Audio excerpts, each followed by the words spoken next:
Hello and welcome to this history tutorial on the creation of the Weimar Republic. This is for Edexcel GCSE Weimar and Nazi Germany. Today we will cover the legacy of the First World War, including the abdication of the Kaiser, the armistice and the revolution of 1918. We'll also look at the setting up of the Weimar Republic and the establishment of a democratic government.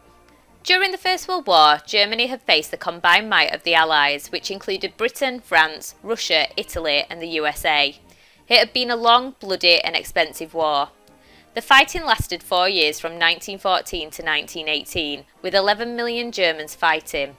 Almost 2 million German troops died and over 4 million were wounded. German debt trebled from 50 billion marks to 150 billion marks, and over 750,000 Germans died because of food shortages during the First World War. As a result of this suffering, Germany started to crumble from within before it was defeated on the battlefield.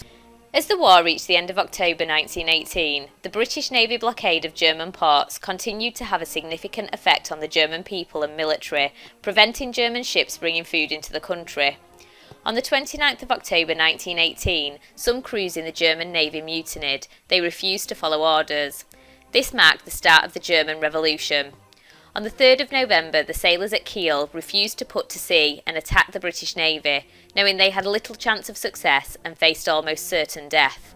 Whilst on the 7th of November in Munich, workers declared a general strike and protested in the streets.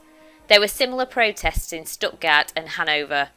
The Kaiser, Wilhelm II, had lost the support of the German army and control of the country to strikers and rioters, so had little choice but to abdicate on the 9th of November 1918.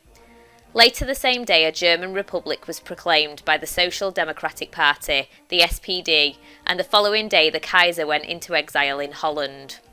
Following the proclamation of the new Republic, the Kaiser's Chancellor handed over his role to Friedrich Ebert, the leader of the SPD.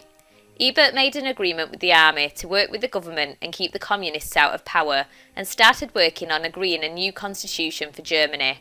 On the 11th of November, Ebert's representative, Matthias Erzberger, signed the armistice to end the First World War. This was the first major decision of the new government. The 9 months from November 1918 to July 1919 were uneasy for the new Republic, whilst a new government was put in place. Despite Ebert's efforts, some extreme political parties were still unhappy. Demonstrations and even riots were common in the major cities. Germany was still on the edge of anarchy, but Ebert had achieved a fragile control which lasted long enough to create a new constitution for the new republic. On the 19th of January 1919, national elections were held to select a National Assembly that would create a new constitution for Germany. The elections were a success, with the SPD winning 40% of the seats. The National Assembly met for the first time in Weimar, away from the unrest in Berlin, and it took 6 months to reach an agreement. On the 31st of July 1919, the National Assembly agreed a new constitution by 262 votes to 75. The new republic, now governed by the constitution agreed in Weimar, became known as the Weimar Republic. In summary, it was clear the Kaiser had lost support of the German military and control of the country following the sailors' revolt at Kiel and the workers' strikes and protests across the country. On the 9th of November, the Kaiser, Wilhelm II, abdicated and a new German Republic was proclaimed. Following the proclamation, the Kaiser's Chancellor handed over his role to Friedrich Ebert, the leader of the SPD, who had Matthias Erzberger sign the armistice to end the First World War.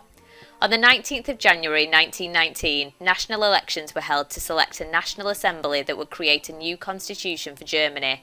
It met in Weimar, away from the unrest in Berlin.